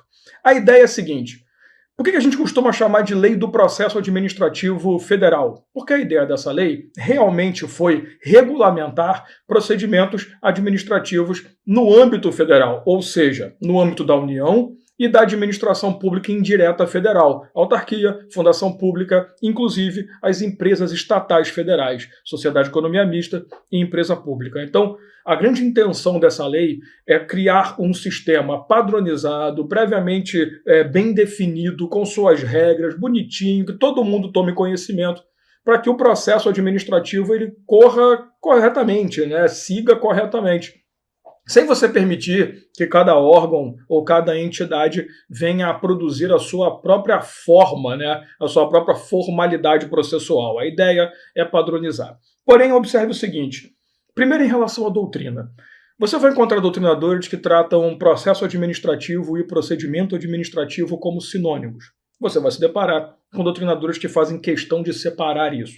O processo administrativo refere-se à atividade em si e o procedimento refere-se à sequência de atos, né, que gera ali o resultado ou a condução de um processo. Outros vão dizer que é tudo a mesma porcaria e não faz diferença nenhuma.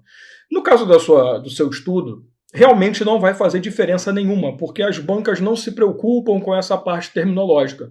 Mas se você quiser ser, tipo eu, assim, mais chato, né, quiser ficar preso ali a ter um entendimento mais correto da legislação, quando se fala em processo administrativo, você fala em toda uma formalidade que vai gerar um determinado resultado. E as etapas, os atos que são produzidos ali, toda a formalidade estabelecida de uma forma concatenada, subsequente, a gente vai chamar de procedimento. Então, processo ou procedimento, na verdade, o procedimento é a materialização do processo em si, né? A determinação específica do processo.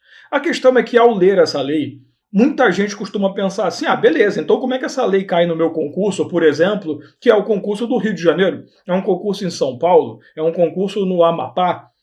Por que a pessoa costuma questionar isso? Porque, assim, essa lei, num primeiro momento, só lendo o artigo 1º, você já recebe a pancada. Ó, a lei é do âmbito federal, ponto. Só que tem um detalhe.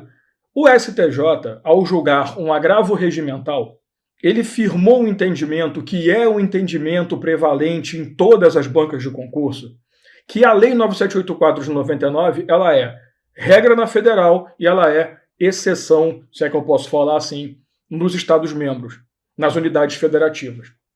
A ideia é a seguinte, vamos dizer que você está fazendo uma prova de concurso para o Rio de Janeiro. O Rio de Janeiro tem uma lei de processo administrativo própria? Tem, beleza. Mas provavelmente essa legislação não é completa. Tem coisa ali que não é tratada e que você encontra na Lei 9784. Tem coisa que é tratada e que você não encontra. Então, qual é o entendimento que o STJ estabeleceu? No caso de uma omissão, no caso da falta de visualização, de definição de um determinado dispositivo por conta da lei específica, a Lei 9784, a Lei do Processo Federal, será aplicada de forma subsidiária. Então é interessante você notar que esse é um entendimento bem estabelecido, tá? A Lei do Processo Federal é uma lei regra no âmbito federal e subsidiária nos outros âmbitos de atuação da administração pública, tá? Então por isso que é muito comum ela ser cobrada mesmo que seja uma prova municipal. Porque às vezes pode ter uma legislação municipal, não tem problema, que determine o procedimento administrativo. No momento em que essa lei for silenciosa, for silente, se ela deixar de tratar de um assunto, aplica-se a Lei 9784 de 99. Perfeito? Então, o entendimento basicamente é esse. A abrangência da lei é total. Ela pega toda a estrutura federal, inclusive poder judiciário, poder legislativo, quando na atuação da função administrativa, claro, que eu não posso dizer, por exemplo, que o judiciário vai usar o processo administrativo como regra para os seus processos. Quando o judiciário agir com função administrativa, assim como também o legislativo, vai utilizar-se do 9784. Agora, se existe lei específica no âmbito de realização do processo, aplica-se a lei específica e a 9784 se torna uma aplicação complementar, subsidiária. Perfeito? Essa é a ideia de abrangência. Porém, a lei ela vai seguindo e entra num assunto extremamente importante para nós, que é o assunto princípios. Quando você começar a analisar a lei, você vai perceber que existem duas formas de apresentação de princípio para você. Os princípios que você já viu e os princípios que você não viu. Por que eu estou falando assim? Claramente, essa lei ela vai tratar de diversos princípios que fazem parte da sua atuação administrativa, desde a primeira vez que você estudou princípios. Contraditório, ampla defesa, segurança jurídica, legalidade, que são aqueles princípios gerais da administração. Porém, tal qual se fez em outros assuntos, como serviços públicos, por exemplo, você aqui também precisa estudar os princípios próprios da lei. E são eles que são alvo de grande parte das questões de provas de concurso quando se trata especificamente de princípios, tá? Então o nosso foco será necessariamente tratar desses caras. Então vamos logo para a tela aí e eu já vou começar a desenvolver com você essa análise. O primeiro princípio que nós temos é o princípio da motivação, que você vai lembrar dele quando você estudou lá elementos ou requisitos do ato administrativo, Você encontra no artigo 50. Quando você estudou requisitos ou atos, o que você aprendeu? Motivo é a indicação dos pressupostos de fato e de direito. Motivo é um elemento do ato. Porém, a partir do momento que você tem a produção de um ato, pode ser que, isso não é uma obrigação, algum ato precise de uma motivação. Então, quando você fala em motivação, motivação é a exteriorização específica e detalhada do quadro que se encontra, do fato que se estabeleceu, para que você pudesse aplicar aquela determinada ação. A motivação, como eu costumo sempre fazer essa analogia boba, mas que funciona, por incrível que pareça, a motivação é blá blá blá, é a historinha. Porque o Dalmo de manhã acordou, botou o óculos, saiu, ajeitou o cabelo, não ajeitou tanto, tá mais ou menos, tá bem feio, botou uma roupa, tal, foi gravar a aula. Isso é motivação. Eu estou contando uma história. Agora, quando eu determino, por força da lei tal, enquadrou-se em tal situação, eu apliquei a multa. A multa, quando você diz isso tudo, é o motivo da multa. Então, um exemplo, você que é servidor público e foi demitido. Qual foi o seu motivo de demissão? Improbidade. Motivo da demissão, improbidade. Está lá o motivo. Improbidade na forma da lei 8.112, se você for um servidor estadual, federal, no artigo tal, e diz ali quando enquadrou a conduta. Só que não adianta falar, olha, você cometeu improbidade. Eu preciso contar o que você fez para poder enquadrar sua conduta na improbidade. No dia tal, o servidor público Dalmo recebeu dinheiro para realizar. Percebeu? Então, quando você conta todo o detalhe, toda essa história do porquê que aquilo aconteceu, aí você está efetivamente perante uma situação em que a motivação está demonstrada. O artigo 50 ele tem uma característica interessante. Você vai perceber nos incisos que não são todos os atos administrativos que possuem essa necessidade de motivação. Eu gosto sempre de falar o seguinte: existem 3 grandes grupos que você precisa sempre lembrar. Atos quando forem punitivos. Então, o ato punitivo ele não pode apenas apontar a lei, mas tem que contar toda a motivação do ato. Atos de concessão ou negativa de direito e, sinceramente, concessão nem tanto, mas negativa principalmente, tá? Quando te nega um direito, porque, na boa, quando concede tá tudo certo, né?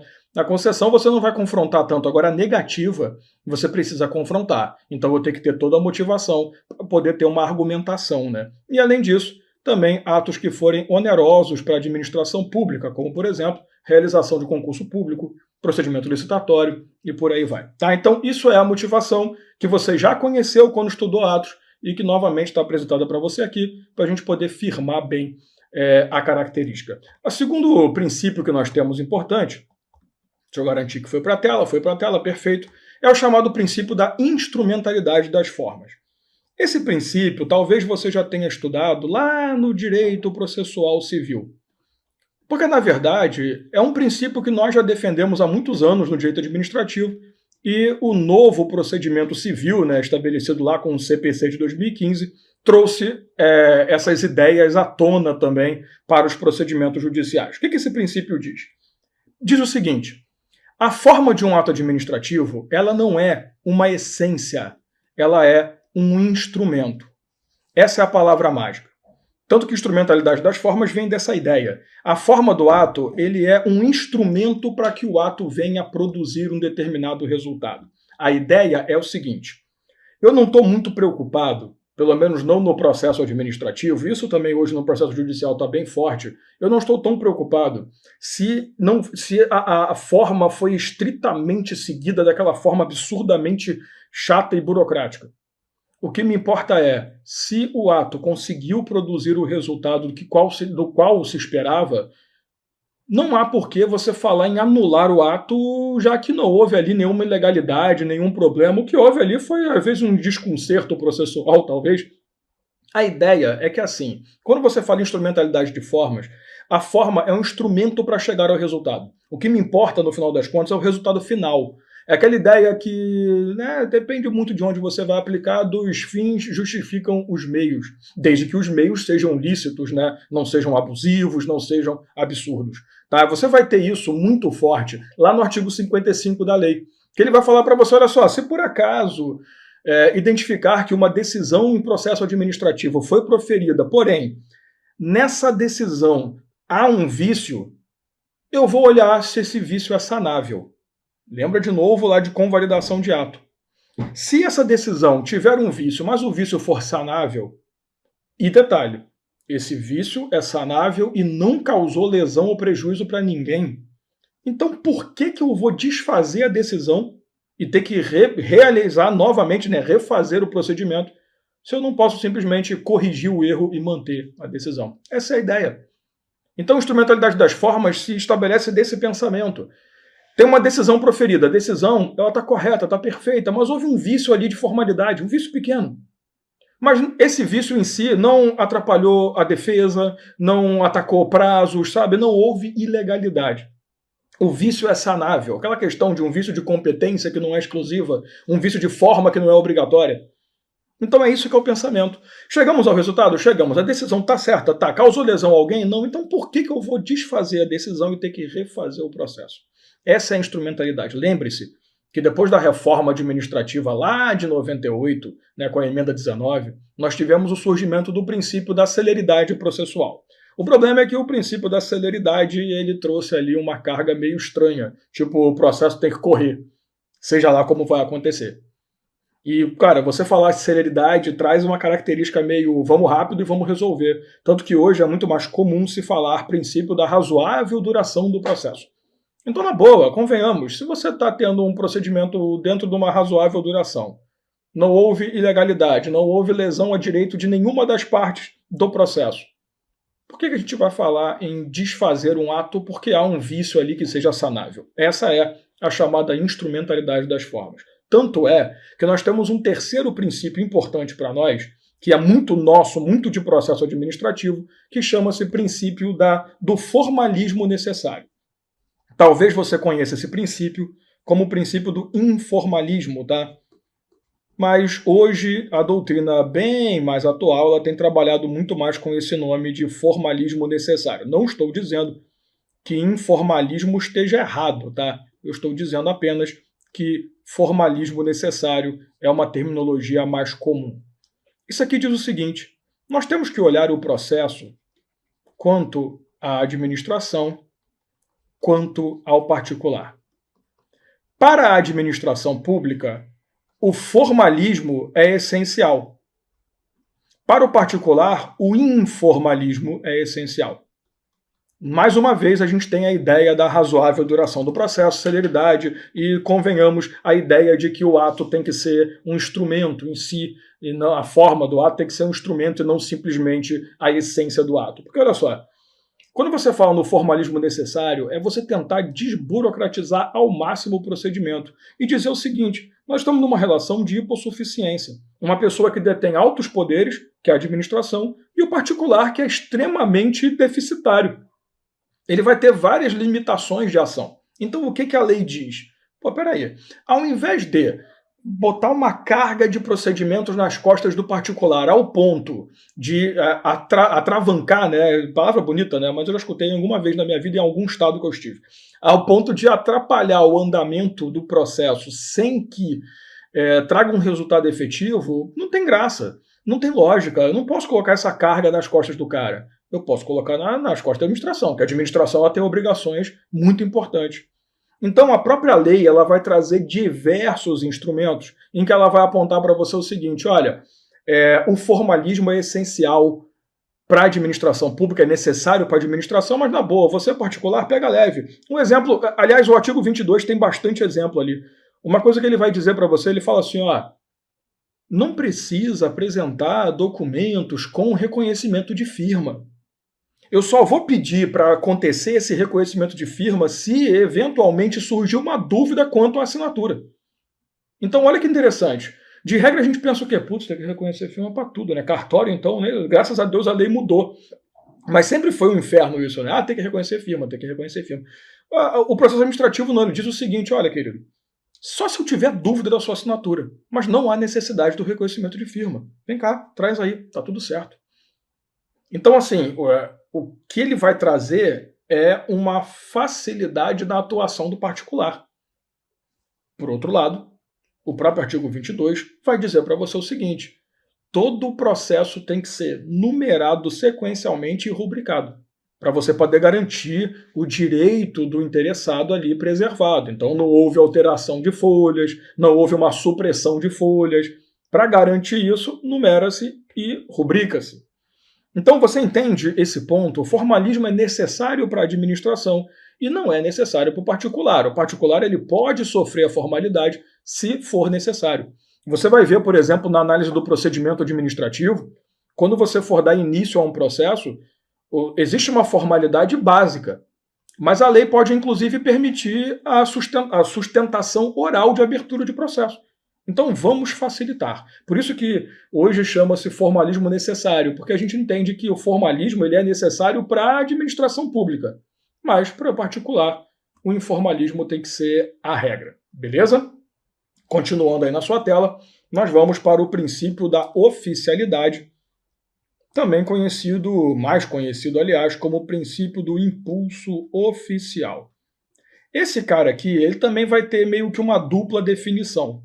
Ele vai falar sobre o início do processo e ele também vai falar sobre o andamento do processo.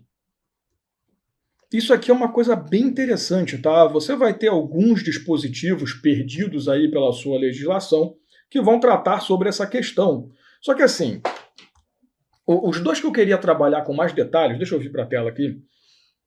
O próprio artigo 5º, que ele vai dizer para você. O processo pode ser iniciado, administrativo, de ofício ou a pedido. Isso aqui é o clássico. O que é o princípio do impulso oficial? Diferentemente do que você conhece no procedimento judicial, que ele vai determinar para você, olha, querido, infelizmente, o judiciário não pode atuar por conta própria, ele tem que ser provocado, é inerte. No procedimento administrativo, não. Aqui não há inércia. A autoridade competente, se ela identificar uma situação que exige a instauração de um procedimento, pode fazer. Eu não preciso ficar lá, sabe, roendo o dedo. Meu Deus, o cara tá fazendo um monte de merda, eu não posso fazer. Pode sim, querido, e tranquilo. Ai, meu Deus, eu tenho que ficar, sabe aquele que fica com raiva, né? Porra, eu tenho que ficar esperando a boa vontade de alguém aparecer e denunciar esse desgraçado. Não, irmão, vai lá e faz. Tu tem autoridade para isso? Você tem competência para isso? Ótimo, instaure o procedimento. Então, esse é o primeiro ponto, o início do processo. Só que aí você vai encontrar durante a lei, e nós vamos trabalhar uma aula inteira sobre o procedimento, então não se preocupe, vários dispositivos que apontam para isso, inclusive o artigo 52. O artigo 52 ele vai trazer um instrumento muito legal para você, em que ele vai falar, olha, não se esqueça de uma coisa, mesmo que você, que deu início ao processo, tiver desaparecido, não acompanhou ou renunciou ao seu direito, nós, administração pública, vamos continuar com o processo, que a gente quer chegar no final. É isso que a gente busca o resultado. Então, você não precisa, igual no procedimento judicial, tá parado, hein, vamos movimentar. Nada disso, você fica lá de boa. Se demora até você esquece. Porque uma vez impulsionado, o processo tem que ir até o fim. A menos que eu possa justificar. Se ninguém mais aparecer, o interessado renunciou e a administração não vê interesse na continuidade, aí ela vai fazer o quê? Motivar. Motivação. Vai apresentar a motivação. Tá? Aí uma coisa que é importante, antes que eu esqueça, né? Quando nós falamos de motivação, não se esqueça, por favor, que o artigo 50, lá no seu parágrafo 1º, tá? Ele vai falar da chamada motivação aliundi. Eu sempre explico isso quando eu dou aula de atos, mas caso você tenha vindo até aqui e não tenha tido atos comigo, só para constar, motivação aliundi é aquela motivação que você aponta para um documento produzido anteriormente como justificativa do teu ato. Um exemplo básico para resolver. Você tinha uma determinada dúvida sobre se aquela conduta era punível por um procedimento administrativo disciplinar. Tá? Porque lembre-se, né, a lei do processo federal, ela trata qualquer processo, processo licitatório, processo administrativo disciplinar, processo administrativo de responsabilização, consequência da lei de anticorrupção, por exemplo. Então o cara chega e fala, olha, apesar que o processo licitatório tem um procedimento bem definido, mas ele segue também algumas regras naquela história do silêncio da lei, né? O cara diz assim, eu estou com dúvida, será que é justificável a abertura de um processo? E faz uma consulta ao corpo jurídico do órgão. E vem um parecer. Sim, chuta o balde. Aí ele vai colocar lá, das duas uma. Ou ele vai instaurar o processo dizendo que tem conhecimento, blá blá blá, que fez uma consulta e que foi dito. Ou ele simplesmente vai dizer, com base no parecer de número tal, que identificou a possibilidade da abertura do processo. Entendeu? Então isso é motivação aliúndia, quando você aponta para um documento que justifique a sua ação. Perfeito? Agora sim podemos voltar. Além do impulso oficial, nós temos também o princípio que o processo civil tem abraçado pra caramba, que é o princípio da verdade material, ou simplesmente princípio da verdade real. Vamos lá. Eu sou do tempo, você não era nascido ainda, em que o processo civil, aliás, o processo judicial, ele era regido pela verdade, a chamada verdade formal.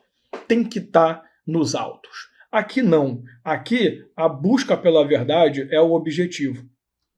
Então, assim, mais uma vez, burocracia é o que a gente menos está preocupado. Quando você fala no princípio da verdade real, ele vai dizer o seguinte, a partir do momento que você tem um procedimento administrativo instaurado, cara, você está buscando a verdade mesmo que seja uma verdade que não esteja necessariamente ainda nos autos. Tanto que você vai encontrar, e de novo, nós veremos isso com detalhes na aula de procedimento processual, você vai encontrar situações em que o interessado ele pode juntar documentos ao processo mesmo depois do prazo ter passado. O prazo no processo administrativo ele serve como um parâmetro. Tanto é que nós temos um entendimento hoje muito bem definido que quando um processo administrativo estoura o prazo, isso não significa punição para a autoridade, a menos que esse desrespeito ao prazo caso prejuíze alguém. Então é muito louco assim que o prazo para nós é só um balizador para o processo não durar um século, porque, de novo, nós buscamos uma razoável duração do processo. A lei ela vai estabelecer a possibilidade de reabertura de procedimento de inquérito. Olha que louco. Se você apresentar ali fatos motivadores para isso. Então a gente não é tão chato, sabe? A gente busca a verdade, cara. Mesmo que você apresente documentos depois do prazo, mesmo que você apresente, você tem até as alegações finais para juntar documentos, para juntar provas. Então é interessante que assim, você não tem muito problema em relação a isso. Você vai seguir. O que importa é chegarmos até o final. E um detalhe, é tão importante a verdade real, lá no artigo 27 ele vai falar para você assim, ó, você foi intimado, não compareceu, isso não significa, né, isso aqui não é revelia igual processo comum, isso não significa que você está aceitando a derrota. Então o não comparecimento do intimado não significa que ele está renunciando à sua defesa. Vamos buscar a verdade, mesmo que você não participe. Você não quer participar? Beleza, tudo bem, você é um trouxa. Mas nós vamos seguir, porque a gente está buscando a verdade. Fechou? E para acabar, o último princípio que nós temos, nem sobrou até espaço aqui, porque eu sou uma pessoa que sabe usar bem quadro, percebeu? O princípio da gratuidade. De regra, o processo administrativo ele vai ser regido e vai ser custeado pela própria administração pública. Não é você que vai ter que ficar pagando custas. Não tem esse papo, não. Tanto que nós temos até, que é muito importante, a súmula vinculante número 21, tá? Ela vai falar o seguinte, deixa eu trazer para você o texto. É inconstitucional exigência de depósito ou arrolamento prévio de dinheiro ou bens para admissibilidade de um recurso administrativo. Então, pô, perfeito. A própria lei vai dizer o seguinte, ó, é proibido cobrança de despesa processual dos interessados, salvo em casos previstos na lei. Então, situações como, por exemplo, cópias de documento, isso pode ser cobrado, porque a lei estabelece essa possibilidade de cobrança. Agora, custo processual, despesa processual, cara, só se tiver na lei. Então, a nossa regra é não pagar. Nossa regra é ser gratuito. Beleza?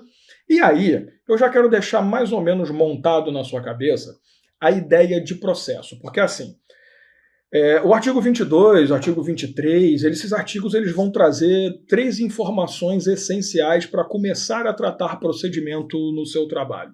Forma, lugar ou tempo, ou melhor, forma, tempo e lugar. Lugar e tempo, vamos seguir a sequência da lei. Forma, tempo e lugar do processo. Então, qual é a jogada? Ele vai dizer para você o seguinte, primeiro, artigo 22 que a gente já viu, né? Informalismo ou formalidade necessária, formalismo necessário. Os atos de um processo administrativo não possuem uma forma específica, salvo definido por lei. Você vê que a todo momento a lei ela se exime de problema. Ela fala, não tem, só se tiver na lei. Então, naquele caso, por exemplo, de você aplicar a lei subsidiariamente, se a lei principal disser, ela não diz. Mas se a lei determinar, tá tranquilo. Quando você fala em lugar, de preferência, isso aqui é uma coisa importante, tá? O artigo 23 vai dizer, ó, atos do processo devem se realizar em dias úteis, horário normal, aqui também é a questão de tempo, né? E vai trazendo o parágrafo único, inclusive, a possibilidade de que se extrapole o horário de trabalho. O expediente pode ser extrapolado. Imagina, você está esperando para uma oitiva de testemunha e está passando, gente, está na hora de fechar, hein? Vamos acabar, hein? Não, peraí, tem que manter testemunha para ouvir. Então, para você ver como é que a gente não é tão chato assim, vamos suspender o processo até amanhã porque já deu a hora. Deu a hora nada, mano. Tá aí, tem galera para ouvir? Vamos ouvir. Tempo.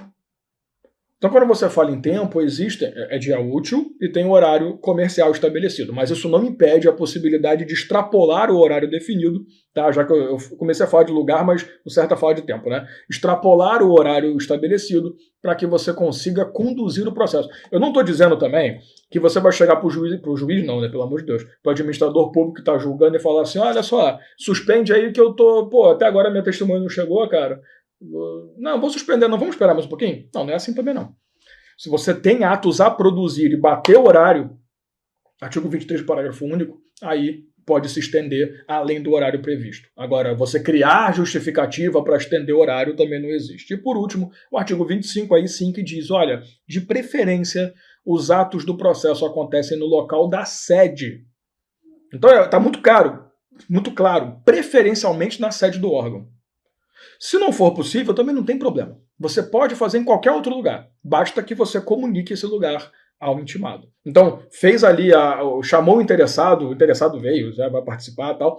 Você comunica ao interessado, olha, houve mudança no local do procedimento, tá? Para que você possa acompanhar, que você possa se defender, que você possa qualquer coisa. Interessados. Então, mais uma vez a gente mostra o quanto que a gente não é tão formal e tão chato quanto poderia ser. Mais uma vez a gente está dizendo, olha, preferência, a sede do órgão. Se não for também, não tem problema, desde que você comunique todo mundo. Que aí também seria um problema, né? Você não faz no local, ainda não comunica, não tem como o processo andar. Aí você tem uma violação clara ao devido processo legal e aí, convenhamos, não há instrumentalidade das formas que resolva. Perfeito? Então, assim, primeiro momento, abrangência, princípios e questão básica de processo. No próximo bloco, aí sim a gente vai aprofundar no processo administrativo para você entender aonde essa lei vai. E aí a gente pode seguir para direitos, deveres e a questão recursal, beleza? Então, a gente se vê aí no próximo bloco, tá? Dá uma descansadinha aí, toma uma água, volta para a gente seguir o nosso estudo. E aí, meu aluno, e aí, minha aluna, gostou da aula? Não esquece, hein? Dá aquela curtida marota aí. E é claro, a gente deixou um material gratuito para você, é só você clicar aqui no link para continuar acompanhando o melhor material com quem mais entende no assunto, beleza? Bons estudos para você e até mais.